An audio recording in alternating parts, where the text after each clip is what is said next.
Welcome to news అడ్డా. తెలంగాణ రాజకీయాల్లో ఇప్పుడు అందరి దృష్టి మల్కాజ్గిరి ఎంపీ ఈటల రాజేందర్ మీదనే ఉంది. ఉద్యమ కాలం నుండి నేటి వరకు తనకంటూ ఒక ప్రత్యేక ముద్ర వేసుకున్న ఈటల ప్రస్తుతం ఒక కీలక మలుపులో ఉన్నట్లు కనిపిస్తోంది. ముఖ్యంగా తన పుట్టినరోజు సందర్భంగా ఆయన చేసిన వ్యాఖ్యలు రాష్ట్ర రాజకీయాల్లో పెను సంచలనానికి తెరలేపాయి. బీఆర్ఎస్ ప్రభుత్వంలో ఒక వెలుగు వెలిగి ఆ తర్వాత అనివార్య కారణాలతో బయటకు వచ్చి బీజేపీ తీర్థం పుచ్చుకున్న ఈటల రాజేందర్ ప్రస్తుతం ఆ పార్టీలో ఇమడలేకపోతున్నారు అనే వార్తలు బలంగా వినిపిస్తున్నాయి. బీజేపీలో ఆయనకు ఆశించిన స్థాయిలో ప్రాధాన్యత దక్కలేదని, అంతర్గత విభేదాలు ఆయన ఉక్కిరిబిక్కిరి చేస్తున్నాయని రాజకీయ విశ్లేషకులు భావిస్తున్నారు. ఈ క్రమంలోనే కాంగ్రెస్ నుండి బయటకు వస్తున్న జీవన్ రెడ్డితో కలిసి ఈటల రాజేందర్ కూడా బీఆర్ఎస్ తీర్థం పుచ్చుకోబోతున్నారు అనే ప్రచారం జోరందుకుంది.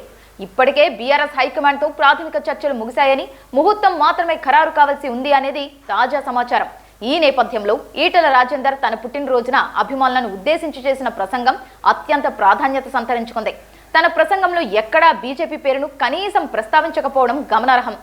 ఆయన మాటల్లో నిగూఢంగా ఉన్న అర్థం ఆయన పార్టీ మార్పును బలపరుస్తోందని విశ్లేషకులు భావిస్తున్నారు.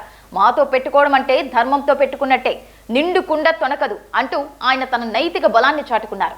తాత్కాలికంగా ఒడిదుడుకులు ఎదురైన అంతిమ విజయం ధర్మానిదేనని చెప్పడం ద్వారా ప్రస్తుతం తాను ఎదుర్కొంటున్న రాజకీయ ఒత్తిడిని సూచించారు. తెలంగాణ తెచ్చుకున్నది దోపిడీ కోసమో దొంగల కోసమో కాదు అని ప్రస్తుత పాలకులపై విమర్శలు చేస్తూనే తాను తెలంగాణ ప్రజల ఆకాంక్షలకు అనుగుణంగానే నడుచుకుంటానని స్పష్టం చేశారు.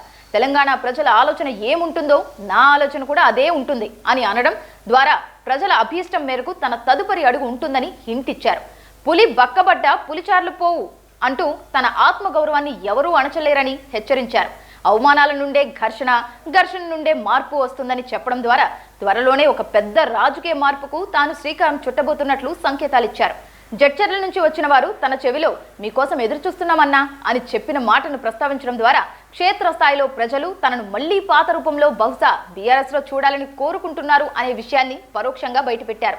పదవుల కోసం తాను ఎప్పుడూ పాకులాడలేదని, వ్యాపారాల నుండి రాజకీయాలకు వచ్చానని ఈటలు గుర్తు చేయడం ద్వారా బీజేపీలో ఎంపీ పదవి ఉన్నప్పటికీ ఆత్మగౌరవం లేని చోట తాను ఉండలేనని ఒకే విషయాన్ని చెప్పకనే చెప్పారు.